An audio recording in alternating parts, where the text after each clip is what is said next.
50 या टप्प्यावर हा प्रश्न येतो की दोन गोष्टी असतात. एक, तुमचं ज्ञान, तुमची भाषा, तुमचे विचार हे येणाऱ्या काळाबरोबर रेलेव्हंट आहेत का, संयुक्तिक राहतात का. हा एक, ते नक्कीच तुझ्या राहतात मला माहिती आहे, कारण तू अपडेटेड आहेस, तू देशात परदेशात तरुणांबरोबर चर्चा करतोय. दुसरी गोष्ट, ती उर्मी राहते का. हे दोन मला नेहमी वाटतात, कलाकार म्हणून पण वाटतात, की मी देवाला रोज हात जोडतो तेव्हा म्हणतो की देवा मला सुचू दे, आणि मला सुचलेलं दुसऱ्याला सांगण्याची उर्मी राहते.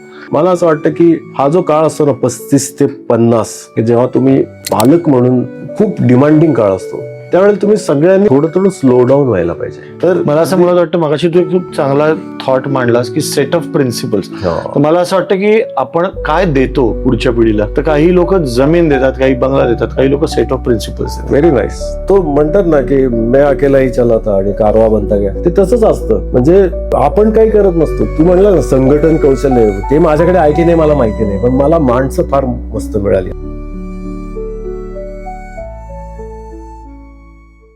पण हे जे संघटन कौशल्य आपण ज्याला म्हणू, की इथे पण आता तुझा मोठा ग्रुप आहे. हो, पुण्यातही. हो. तर हे किती महत्वाचं आहे, आणि जशा जशा पुढच्या पिढीची लोक येत आहेत, हो, तर मला असं अनेकदा जाणवतं की ते त्यांच्यामध्ये ऊर्जा खूप छान आहे. हो, पण त्या ऊर्जेला दिशा कदाचित कमी मिळत नाही. हा चांगला विचारलाच प्रश्न. Beyond horizons health and social circle या नावाने, म्हणजे भास या नावाने, आम्ही यंग डॉक्टर्स, तरुण, मी खूपच म्हणजे अगदी ताजा डॉक्टर होतो आणि कोथरूडमध्ये प्रॅक्टिस करत होतो. त्यावेळी माझ्याकडे काही विद्यार्थी यायचे. माझ्या लक्षात आलं की प्रत्येकाकडे काहीतरी खास आहे. कोणाचं अक्षर छान आहे, कोणी वक्ता चांगलं आहे. आज असं पण लक्षात आलं की पुण्यात 5 आयुर्वेदाची कॉलेजेस आहेत, आणि त्या कॉलेजेसमध्ये उत्तम काम करण्याचं विशेष कौतुक कोणी करत नाही. म्हटलं आपणच करू. मग सामान्य लोक आणि वैद्यकीय विद्यार्थी तज्ज्ञांना एकत्र आणण्याचं काहीतरी फोरम तयार करू म्हणून बियॉन्ड होरायझन्सची आम्ही स्थापना केली. मी म्हणल्याप्रमाणे हर्षद, स्वप्नील, वल्लभ, आत्ता कौस्तुभ, संदीप, स्वाती, असे अनेक मंडळी त्याच्यात जोडली गेली. ते आता आपापल्या क्षेत्रात खूपच मोठे झालेत, आणि इव्हेंच्युअली खूप मोठे लोक त्या कार्यक्रमाला आले. म्हणजे डॉक्टर श्रीराम लागू, मंगेश तेंडुलकर, सतीश देसाई, अनेक लोक मोठे आले. पहिले आम्ही आहोत की जे म्हणायला सुरुवात केली की दसऱ्याला आपट्याचं पान तुम्ही देऊ नका, नुसत्या शुभेच्छा द्या, किंवा चांदीचं पान द्या, किंवा नकाच देऊ, ते वाहू नका. आणि तिथून पुढे खरोखरच आता अर्थात झाडच राहिली नाही आहेत तर काय तोडणार तुम्ही, पण कांचनावर आपट्याबरोबर कांचन पण तोडतात, तसे दिसणारी सगळीच पानं तोडतात. ते सुरू झालं. बेलाबद्दलची मोठी जनजागृती त्या निमित्ताने झाली. अनेक वेगवेगळ्या विषयांवर साधक बाधक चर्चा त्या ठिकाणी घडल्या. अनेकांचे सत्कार झाले. आणि मोठी गोष्ट म्हणजे काष्टी नावाच्या गावात, मी खूप लहान होतो तेव्हापासून बबनराव पाचपुतेंच्याबद्दल मला खूप, तेव्हा हायस्कूलमध्ये असताना बबनराव पाचपुते आमच्या मामाचे मित्र, तर ते GS होते कॉलेजचे, आणि त्याच्यातनं आमदारकी त्यांनी लढवली आणि ते हिरो झाले. म्हणजे असा माणूस जो आपल्या परिचयातला एकदम आमदार होतो, आणि त्याच्या आजूबाजू नंतर ते इव्हेंच्युअली गृहमंत्री पण होते. तर त्यांचा आमचा परिचय, संपर्क, त्यांचा आता मुलगा आमदार आहे. तर त्यांना मी म्हणलं होतं की मला तालुक्याच्या ग्रामीण भागासाठी काहीतरी करायचं. तेव्हा ते मला वाटतं वन विकास मंत्री किंवा आदिवासी विकास मंत्री होते. त्यांनी जागा दिली. आम्ही एक बस भरून डॉक्टर जायचो, 5-6 असिस्टंट्स असायचे, आणि 2 पोती भरून औषधं घेऊन जायचो, आणि सगळं मोफत. फक्त अवघड आजार आणि आयुर्वेद या विषयावरती आम्ही 5,000 लोकांना रोगमुक्त करू शकलो. तर तो म्हणतात ना की मैं अकेला ही चला था आणि कारवा बनता गया, ते तसंच असतं. म्हणजे आपण काही करत नसतो. ती तू म्हणलं ना संघटन कौशल्य, ते माझ्याकडे आहे की नाही मला माहिती नाही, पण मला माणसं फार मस्त मिळाली आयुष्यात. तुमच्यावर आशीर्वादच असावा लागतो की इतकी उत्तम माणसं मिळावी, त्यांना तुमचं काय म्हणणं आहे ते पटावं, आणि त्याच्या पाठीशी त्यांनी उभं राहावं. माझ्या विद्यार्थ्यांनी, म्हणजे ते नंतर डॉक्टर्स असताना पण कधी त्याच्याकडनं काय अपेक्षा नाही केली. नंतर पाचपुतेंच्या संस्थेने त्यांना 500 रुपये मानधन द्यायचं, जेवायला वहिनी थांबायच्या वगैरे, हे सगळं खूप छान होतं. त्यामुळे तो आपल्या ज्ञानाचा, आपल्या अस्तित्वाचा आपल्या समाजासाठी थेट उपयोग काय करत आहे. बरं, आम्ही कुठले कॉलेज नाही होत, आम्ही कुठलं मंत्रालय नाही होत, आम्ही आपलं कोण माणूस भेटेल त्याच्यासोबत का असोसिएशन, पण आमची असोसिएशन जी आहे ती व्हॉलेंटरी असोसिएशन. आम्ही त्याचे काही खूप मोठा हिशोब ठेवतो आणि खूप पैसा येत असेल असं नाही आहे, पण जो इम्पॅक्ट तरी सुद्धा आम्ही घडवू शकलो तो मला अत्यंत महत्त्वाचा आणि अत्यंत प्रेरक वाटतो. जेव्हा मागे वळून बघतो तेव्हा असं वाटतं की बापरे, एवढं झालंय, इतकं सगळं झालंय. मला एक असा प्रश्न नेहमी मला स्वतःला पण मी विचारतो, आणि कुठल्याही क्षेत्रात काम करणारे साधारण 50 या टप्प्यावर हा प्रश्न येतो की दोन गोष्टी असतात. एक, तुमचं ज्ञान, तुमची भाषा, तुमचे विचार हे येणाऱ्या काळाबरोबर रेलेव्हंट आहेत का, संयुक्तिक राहतात का. हा एक, ते नक्कीच तुझ्या राहतात मला माहिती आहे, कारण तू अपडेटेड आहेस, तू देशात परदेशात तरुणांबरोबर चर्चा करतोय. दुसरी गोष्ट, ती उर्मी राहते का.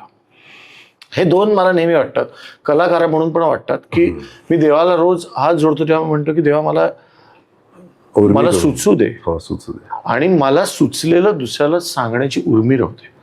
कारण मला जर सुचलं आणि मला असं वाटलं की नाही सांगायचं, तर ही उर्मी जी आहे, ती उर्मीला ऊर्जा कुठून मिळते असं मी म्हणेन. मुळात आता जाऊन एका कॉन्फरन्समध्ये बोलावं, कोणाला तरी काहीतरी सांगावं, असं एक की आता मी 25 वर्ष सांगतोय, मला आता असं वाटतं की तर ही जी उर्मी आहे ही टिकावी, ही रोजची परत दिवसाला सामोरं जाताना ऊर्जेने जावं, याच्यासाठी तू काही वेगळं करतोस का. मी तुला म्हणजे चमत्कारिक वाटेल कदाचित, पण मी काय करतो ते सांगतो. मी 3 न्यूजपेपर्स वाचतो मराठीतले, आणि मी हे 7वीत असताना शिकलेली गोष्ट आहे. म्हणजे तेव्हा पेपरच यायचे नाहीत आमच्या गावात. प्रत्येक घरात एक पेपर असायचा त्याच्यानंतर, आणि लायब्ररीत 10-12 पेपर असायचे. मग लायब्ररीत उभं राहून 1-2-3 पेपर वाचायची मला सवय लागली.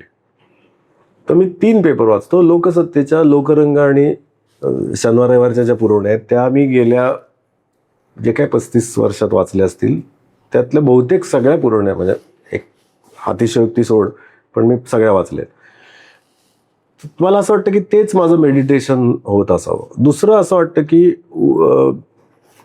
ते करत राहायला लागतंच, म्हणजे तुम्हाला ते करून घेतात. तुला पण मी सांगतो, तू जेव्हा आज हे स्टेजवर बोलू, असे 4 विषय ठरवलेले असतात, आणि वेगळे 4 जे बोलतोस तू न ठरवलेले, ते सर्वोत्तम असतात. ती ती ती तुमच्या हातातली प्रक्रिया नाही अरे, म्हणजे तू ठरवून नाहीच ते करू शकत. म्हणजे आता हृदयनाथ मंगेशकरांना शेवटी आता त्यांनी जेव्हा चाली करायचं बंद केलं तेव्हा नसतील का सुचल्या चाली, सुचल्याच असतील. आता भाव सरगम नव्हते का, आपण नाही का गेलो, तुझ्याबरोबर नाही का त्यांनी मैत्रजीवांचे अगदी आत्तापर्यंत केलं ना.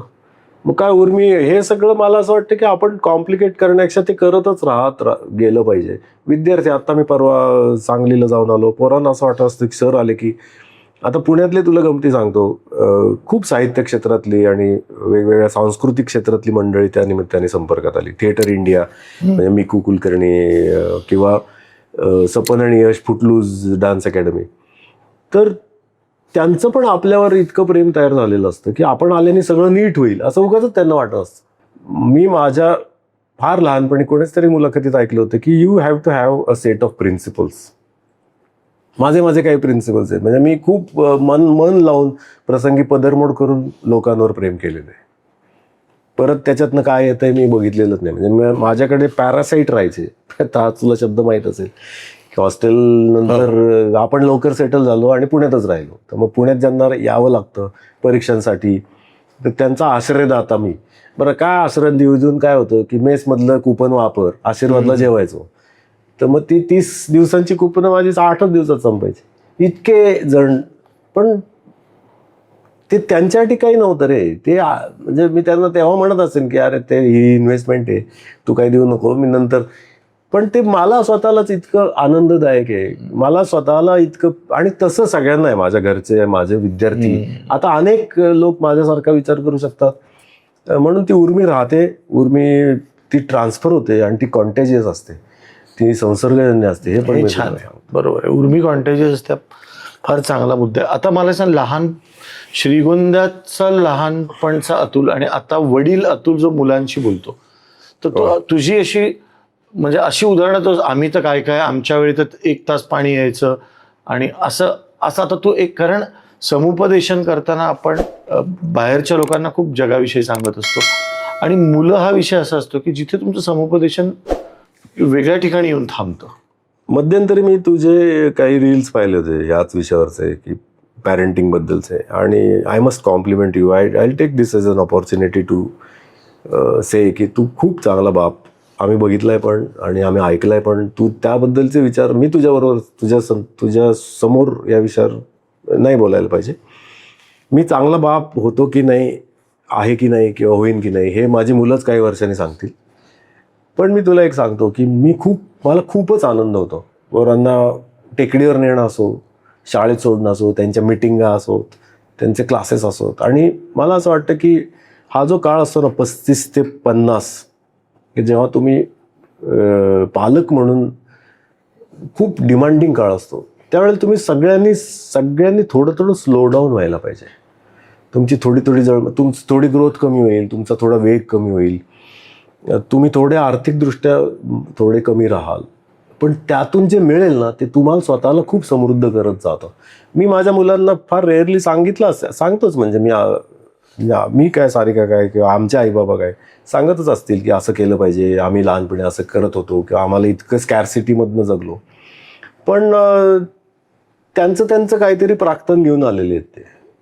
तर मला असं मुळात वाटतं, मगाशी तू एक खूप चांगला थॉट मांडलास की सेट ऑफ प्रिन्सिपल्स. तर मला असं वाटतं की आपण काय देतो पुढच्या पिढीला, तर काही लोक जमीन देतात, काही बंगला देतात, काही लोक सेट ऑफ प्रिन्सिपल्स देतात. Very nice. आता इथलं आमच्याकडचं सेट ऑफ प्रिन्सिपल्स म्हणजे काय, आलेल्या माणसाचं खूप आनंदाने स्वागत करणे, किंवा सगळ्यांनी बसून काही गोष्टी घराच्या म्हणून करणे, किंवा खूप पाहुण्यांची आम्हाला लहानपणापासूनच सवय आहे, तर ती त्यांच्यातली इंटरॅक्शन कशा पद्धतीने होते, किंवा सगळ्या गोष्टी बोलणे. म्हणजे आमच्याकडे खूप सगळ्या पिढ्या एकमेकांशी सगळंच बोलत असतात, तर ते खूप केऑटिक पण कधी कधी होतं. शिक्षा, आता मलाही खूप शिक्षा झालेल्या आहेत, माझ्या आईने प्रसंगी फटके दिलेले आहेत, तर शिक्षा आमच्याकडे मुलांना होतात. पण शिक्षेचं अवडंबर, म्हणजे हल्ली शिक्षा करायला घाबरतात, तसं काही नसतं. म्हणजे बाप म्हणून, आई म्हणून 2 रट्टे मारल्याने काही पोरांना, म्हणजे मांजरीचे दात काय पिल्लाला लागत नसतात,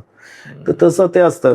त्यामुळे बाप eventually it will come out की मी किती बुरा बाप होतो. परंतु मला मी फिना जसं म्हणते, मला शिष्यत्वात राहू दे, तसं ते मला बापत्वात मला खूप आनंद मिळतो. आणि तो खूपच वेगळाच स्पिरिच्युअल एक्सपिरियन्स पण वाटतो. तू जे म्हणलास ना की ती उर्मीसाठी काय कर, आमच्या अत्यंत बोगस पानसट काहीतरी जोक चालू असतात पोरांबरोबर, आणि म्हणजे मुलांच्या बरोबर तर खूपच धमाल असते. मी फक्त एक सांगतो, मी माझ्या आयुष्यात जे आदर्श वाटतील असे जे लोक, त्यांच्याबद्दल मात्र मी माझ्या मुलांना नक्की त्यांना भेटवतो. पण पी.एच. सरांना भेटवलं, बबनराव पाचपुतेंकडे नेहमी जातात, त्यांचं वक्तृत्व, त्यांची पर्सनॅलिटी याच्याबद्दल आम्हाला खूपच छान. आणि अतिशय छोट्या गावात येऊन इतकं मोठं काम कर. आणि डॉक्टर सत्यशील नाईक, त्यांच्याबद्दल पण मी नेहमी त्यांना सांगतो, त्यांच्याकडे पण घेऊन जातो. जरी ऑर्थोपेडिशियन असले तरी खूप उदात्त, आणि खूप पक्षी निरीक्षणापासून अध्यात्मापर्यंत खूप वेगवेगळ्या विषयाचा अभ्यास असलेला राजघराण्यातला माणूस. आणि आमच्यासारख्या सामान्य हाऊसमनवरती इतकं त्यांनी प्रेम केलं, आणि इतकं अभिमानाने सगळ्या कम्युनिटीला ते माझ्या पोस्ट काय पाठवतात आणि इतकं सांगतात सगळ्यांना, की कधी कधी असं वाटतं की अशी चांगली उत्तम माणसं आपल्यासोबत आहेत, आपल्या आयुष्यात आहेत, हे पण काही कमी नाही आहे. आणि ते मुलांनी बघत राहायला पाहिजे.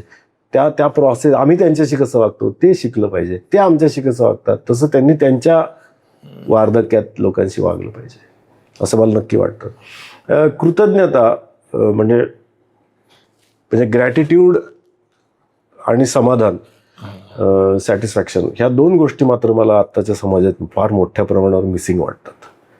म्हणजे बारक्या बारक्या गोष्टींनी इतके दुःखात असतात लोक, की आपण आहोत तिथे काहीतरी करूच. आता पुण्यात प्रदूषण आहे, आयुष्य अधिकाधिक अवघड होत चाललंय, रोज अपघातात लोक मरतायत. पण मग आयुष्य काय बंद करायचं का? मग काय करायचं का? उठून कुठेतरी राहायलाच जायचं की जगात, म्हणजे बरं गेलेच जे राहायला ते सगळेच खूपच खुश आहेत का, मग निरोगी आहेत का? असं काही नसतं.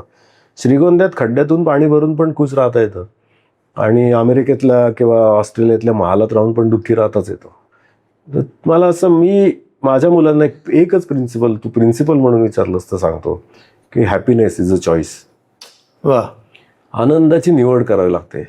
दुःख नकळत येतच राहतात. अरे म्हणजे अपेक्षाभंग येत राहतात, अपमान खूप येत राहतात. म्हणजे घरात दारात जवळच्या माणसांकडनं रोज अपमान होत राहतात. असं काही नाही आहे की म्हणजे आता हे भाषण बिषण सगळं ठीक आहे, पण रोज बारक्या बारक्या गोष्टींवर रोज अपेक्षा, कोणी रिक्षावाला करतो, कोणी नातेवाईक करतो, कोणी अपमान करतो. पण म्हणून काय आनंदीच नाही राहायचं का आपण? सो तुम्हाला निवडावंच लागतं. आणि ते जर माझ्याकडून माझ्या मुलांनी शिकलं ना, तर कदाचित म्हणजे ते करिअर बरं वाईट काहीतरी करतीलच, शिक्षण काहीतरी बरं वाईट घेतीलच. मला तो 3 इडियट्स मधला तो शर्मन जोशीचा डायलॉग फार आवडतो की मैं अपनी जिंदगी के साथ कुछ तो ढंग का करी लूंगा. Correct, perfect. हे कितीतरी वेळा आमच्या चर्चेतनं निघतं की this should be the philosophy of life, की काही ना काही बरं तर होईलच ना. आणि एवढी लेगसी घेऊन आलो, 4-4 पिढ्या एकत्र राहतोय, कुछ ना कुछ ढंग का करी लूंगा. खरंय. या सगळ्याविषयी त्या श्रीगोंद्याच्या रयत शिक्षण संस्थेच्या शाळेत टोपी, खाकी चड्डी आणि पांढरा शर्ट घालून जाणाऱ्या व्यक्तीपासून इटलीच्या साऊथमध्ये एक व्यक्ती किंवा एका देशात एक व्यक्ती म्हणते की मला तुमच्या शिष्यत्वात राहू दे, तर ती शाळा, ते हे गुरु पण, या ट्रॅव्हलवर लिहायचा काय विचार आहे?